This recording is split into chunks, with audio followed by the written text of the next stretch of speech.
Hi guys, today I'm going to be talking to Ebony Young. She's a candidate for the 26th District Council seat. The district covers Sunnyside, Woodside, Long Island City, and parts of Astoria. Hey Ebony, thank you very much for joining me today. Oh, you're welcome. Thank you for having me, Christian. Oh, great. Well, listen, Ebony, many people know you. You were with the YMCA for a long time in Long Island City. But for those that don't, can you just tell us about yourself and what you're doing in the community? Yeah, absolutely. So my name is Ebony Young, and I am running for District 26 City Council. And my plan is to achieve that goal. And, Christian, my life's work has been rooted in service. And I have a real genuine passion for people. They matter to me greatly. Community, leadership.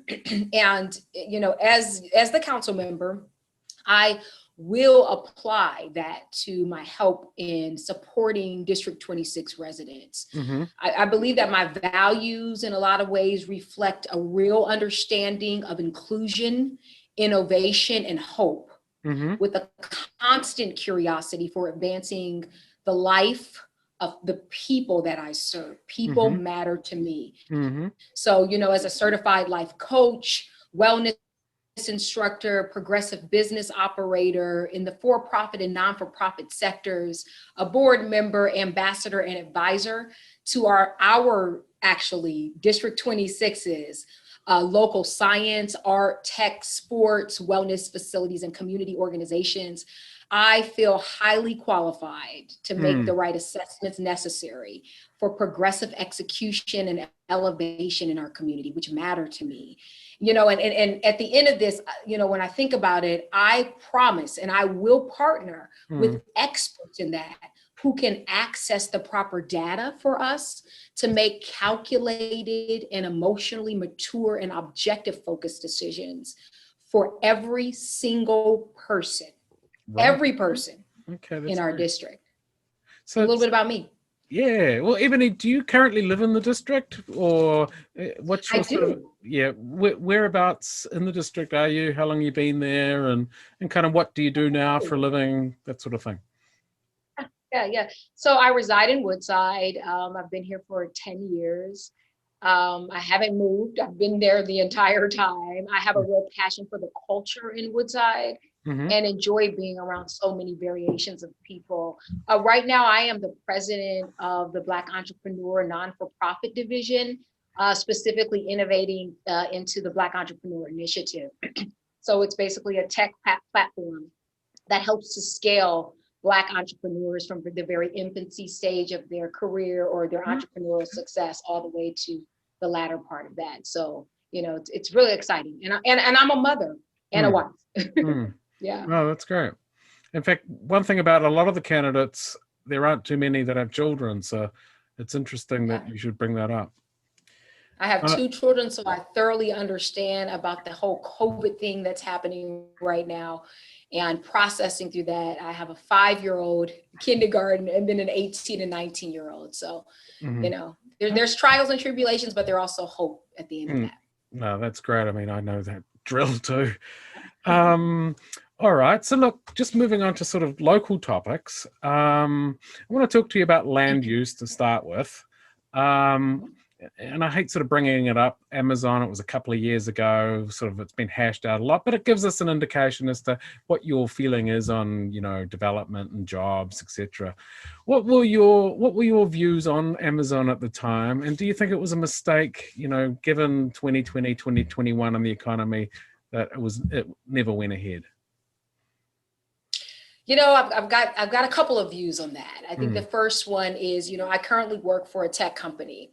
And I do understand that with the dive of COVID right now, that tech is not only necessary, but it's a critical component to hmm people moving forward to the next stage of life. And so, um, with that being stated, I just think it was real opportunity here for our most vulnerable citizens in Queensbridge to connect to the thing that matters most right now, hmm which is tech. And imagine having a pathway of some sort, that our most vulnerable citizens can learn from, can grow from, and can be better from, specifically with not only the advent, but the scaling of where tech is taking us. So with that, I think it would have been quite profitable for us to have a tech company that could help our most vulnerable. I think on the other end of that, Christian, I would have to push back and say that I think how we did that could have been done a lot better. I think we could have had a lot more community support around this. I think the messaging, the communication, the integration of getting this out to the community and the community taking a part in this and playing a role in this was critical. And I do not think that that was done right. Right. Okay. But the overall, I mean, had it been communicated better, I mean, I know it didn't go through the rezoning ULIP process, but had it been communicated better, do you think it would, the job itself, the jobs, the campus, do you think that made sense? Did you actually approve of the overall concept? Yeah. I think if that were to have been done that way, then the people would have made the decision to make it better. And so had it been done that way, potentially so. I can't answer for the people, but I would have never moved forward without the people having a say and a yes to advancing that platform. Okay. All right. Today we have that same part of Long Island City. It's, obviously run down. There isn't much going on in those parcels. What would you like to see there moving forward? I mean, I would be very surprised if a rezoning application wasn't put in the next, few years for those parcels. So what would you like to see there? I mean, you had your LIC that was, largely poo-pooed by the current council member. So what would you like to see, if anything? I think we need to rethink tech, and I think the community needs to take part in leading what they see as tech friendly over in that area. I think in addition to that, we need to make sure that tech informs jobs, and not just standard jobs, but jobs that can scale. So, I have a friend, Ted, right now that lays cement, right? And my friend Ted that lays cement, next 10 years, robots laying cement, right? And so if we can have a program that really helps to propel that, I think it would be highly beneficial. Workforce development, something that surrounds tech, something that allows the community to scale in ways that they've never done before. But in terms of like mixed use with, thousands of apartments mixed in with, a lot of industrial and retail space, you could sort of work with plans along those lines, could you? Yeah, most definitely. Yeah. Okay. As long as the community was a part of that and played a role in that, I think that's highly critical to that moving forward. Okay. Continuing with land use, there's the big development that's been proposed but in the Kaufman district, Innovation QNS, I believe. Have you had a look at that? And, what are your thoughts on that one? I have had a look at it, and I think this goes back to what I just stated around the Amazon project, which is really community inclusion, right? Okay. I think the community has a right and a role to play in making sure that is, built to the satisfaction of community people. So I feel like there could be some real synergy around, developers and communities coming together to plan and work together towards whatever goal that needs to be moving forward. Okay. Now, Ebony, one project right now that's somewhat controversial is FIPS. The FIPS development in Sunnyside on 39th. Oh, crikey, I got that wrong. Barnett Avenue. What are your thoughts on that project?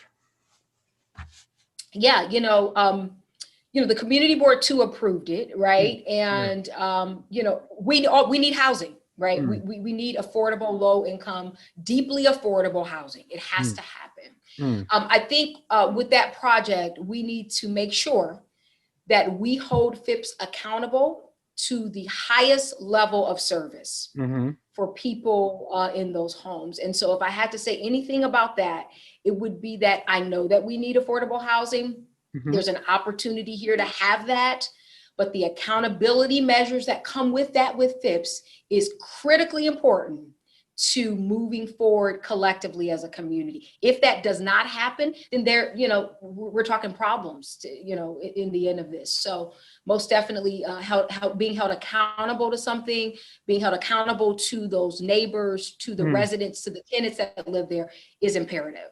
Okay, but if FIPS meets those plans, they've put together, I think, a rehab, well, not a rehab, but a maintenance plan. If they meet those requirements, would you be okay with the thing moving forward? Yes, I would. Okay, all right. Last question on this whole issue is member deference. Traditionally, if a council member in a district, says I like a project or I like a rezoning, the rest of the council would go along with it. Do you think that makes sense, the member deference? Would you continue that cultural sort of, it's more of a culture than a requirement. Would you continue with that? I think there needs to be collective communication and conversation around all of this. And I'm going to go back to being rooted in collectivism. I'm not sure if one person needs to be the representative of making sure that happens. I think there needs to be a thought through collective approach to making those decisions. Right, because you could have one council member that basically determines for the next 4 years that nothing gets built, or you could get one council member that says anything can be built. So therefore you're sort of stepping back and sort of still waiting to decide on what to do with that. Can you just, what are your thoughts? So, once again, I'm going to go back to collectivism. I just really do believe that the people need to make the decisions. Okay. All right, good. So moving to a different topic, Ebony, is the NYPD. Obviously there was a big seismic shift in 2020 regarding law enforcement. And I just wanted to get your take on the NYPD, its budget, etc. What's your view on the NYPD? What should be done with the budget and the culture of the institute? I definitely approve of reform and reallocation. I think reform needs to happen, and how we do reform, I think, is the critical piece here. So I don't believe that we need to function in isolated buckets, right? So you have the NYPD on one side and you have the community on the other. And even if you take money from the NYPD and give it to someone like me, Ebony, who used to run a YMCA, what is it that is really helping the state of the safety issues, right? So if we continue to function in isolation, nothing really gets resolved. So I do believe that there needs to be comprehensive planning when it comes to reallocation.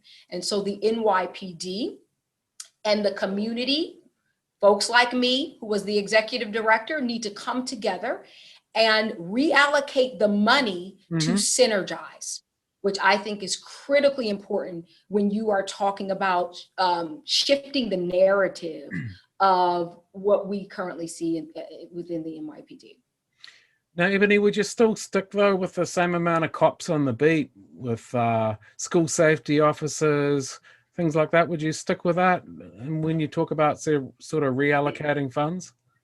Yeah. And I think there's where the community needs to also come in, right? I think we need to hear from the voice of the community, instead of NYPD being a part of the school system, could we have some reform of some form of social safety officers, where it's almost a combination of social working and safety all at the same time. And I think our communities are critical to making sure that that whatever is the outcome, that their answers, their thought, their process, their contribution to that is critically important. So I say let the community make the decision on that. Okay.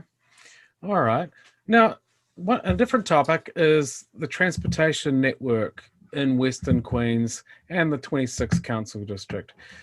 One thing that's happened under the current council member and the one in Astoria, Costa Constantinides, is the building of a bicycle lane network. What are your thoughts on that network? Do you think it's been successful, and would you continue it? And I'm talking about protected bicycle lanes, actually. Yeah, absolutely. So, I live off Queens Boulevard. Mm. So it's a quite frightening street, right? Yeah. I think we've done a good job of kind of upgrading a bit the safety measures of that. But I think with any type of advancement to anything comes conflict, right? You're going to have conflict in any advancement. But I think it's up to groups to come together and figure all of this out. Scaling our safety, imperative. Right? If we can save 10, 15, 20 lives by upgrading our safety, let's do it.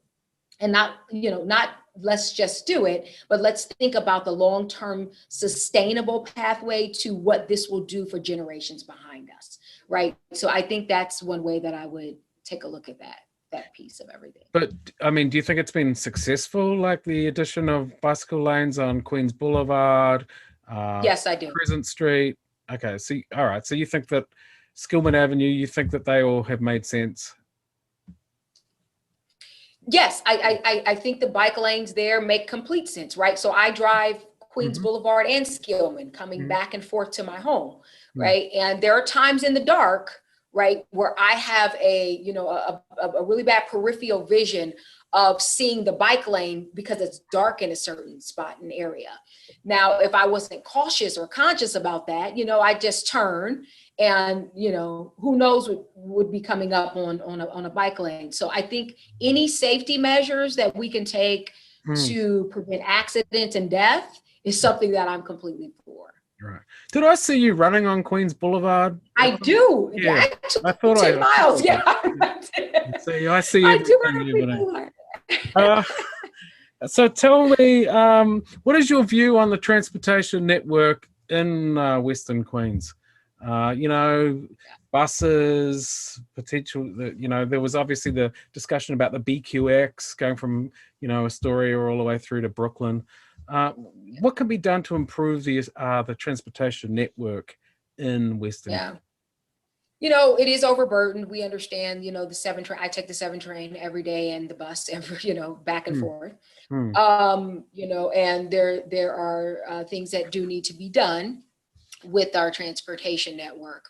But I think we need to be open to thinking through all forms of transportation and the network of transportation we have. So we talk about the ferry, we talk about the buses, we talk about trains, we talk about bikes, we talk about, all the scooters, all of the things that can help transport us back and forth. And I think the main thing here is really thinking about a person's transit experience, right? You talk about community wellness right now. Think about that.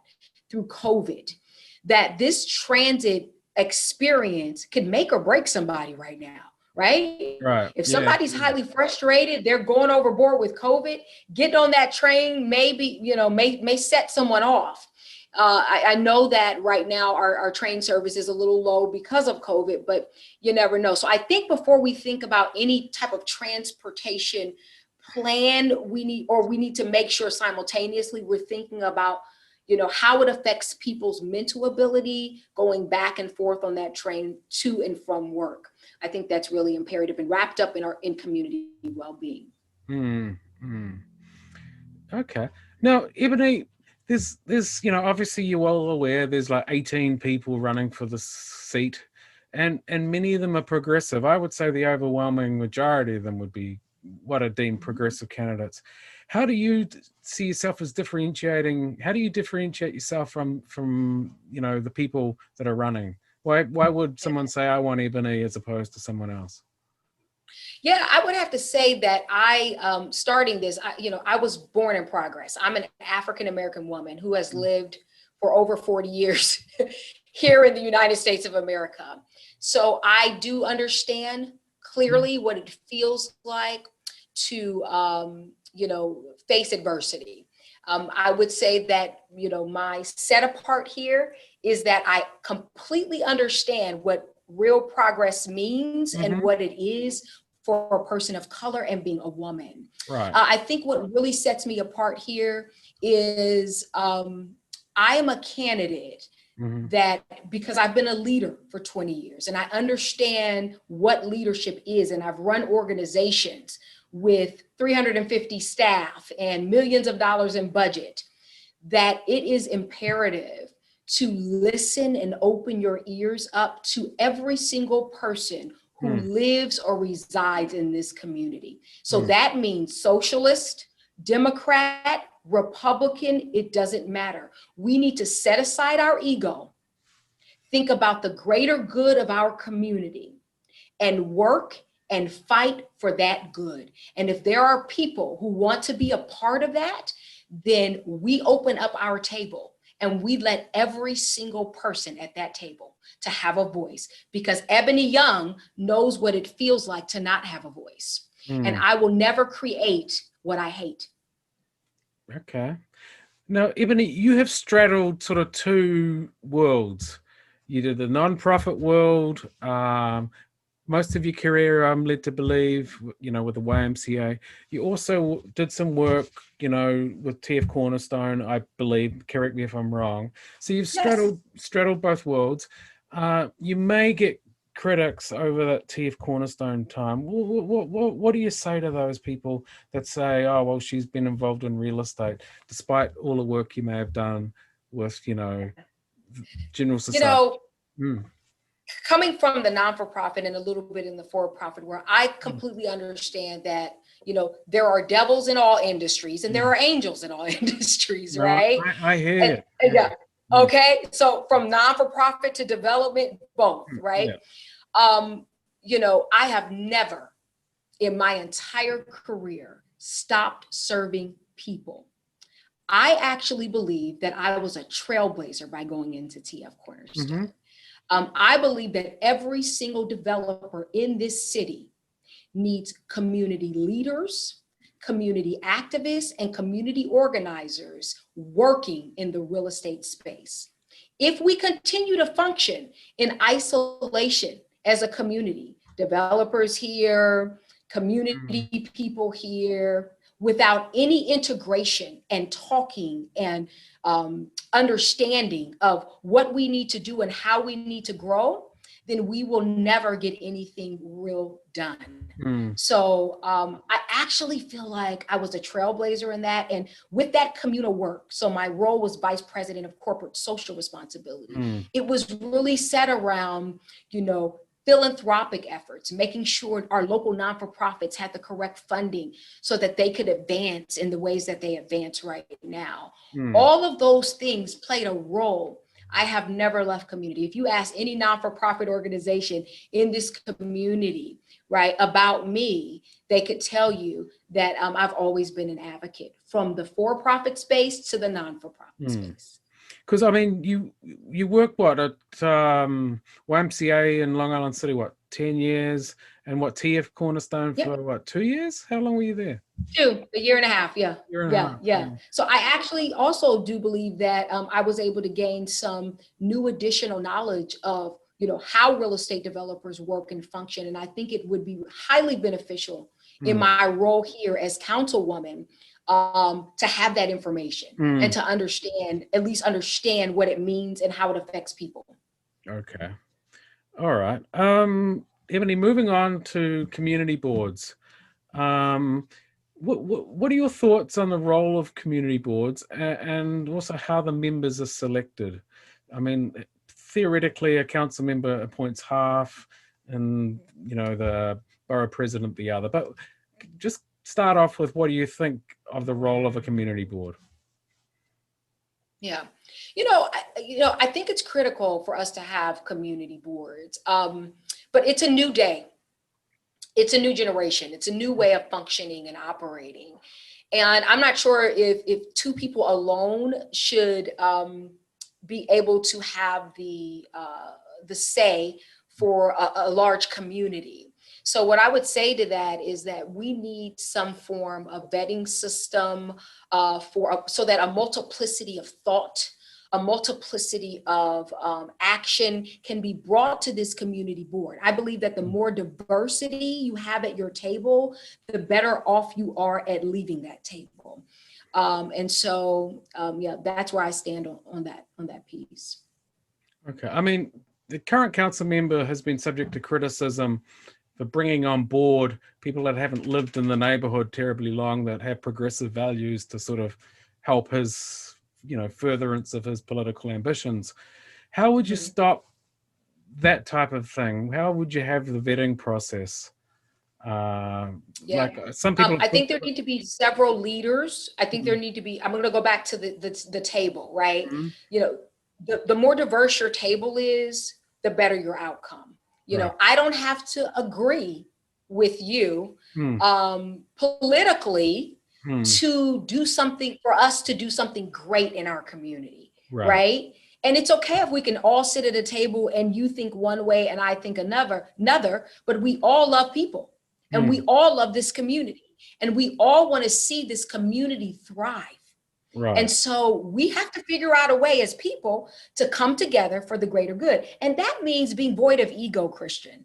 That's hard for a lot of people to do, to set their ego aside. And so I think that's a critical piece to, vetting our system, our new community board system that I think needs to happen because it is a new day. Right. Okay. Just to sort of finish up, there is one issue that people often talk about is schools, shortage of seats, etc., and particularly in Long Island City. What are your thoughts on ways to get new schools, and where do you sort of see a need in particular in the community? Yeah, so the SCA, the School Construction Authority, definitely has land out there that we can think about or think through what that means. I think community people, this is another reason why I think developers need community people, because I think communities and developers need to come together to rethink how we build and what it means for schools, right? So I can see the Department of Education, DOE, SCA, development, our community leaders coming together to rethink and re-envision what it means to eliminate or move towards a better way with overcrowded schools, right? And so I see it as a collective vision and a collective thought and a collective movement. Right. Okay.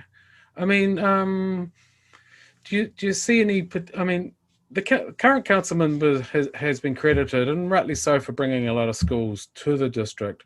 But are there any sites that you could see being used for schools?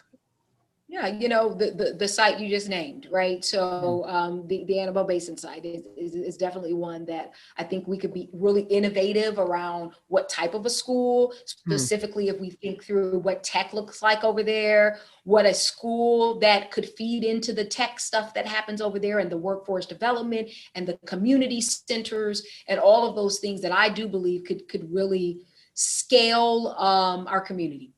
Right, okay. And just to finish up, I'm going back to NYPD. There has been a lot of shootings, especially in like Ravenswood and Queensbridge. There's been an uptick in it. What do you think can be done, given the relationship with the NYPD? What can the council member do to sort of try and bring that down, so to speak? That's good, Christian. That's really good. What's that? Yeah, I said that's very good. That's really good. I think that's rooted really in family resourcing. Right. So I don't think this is just an NYPD discussion.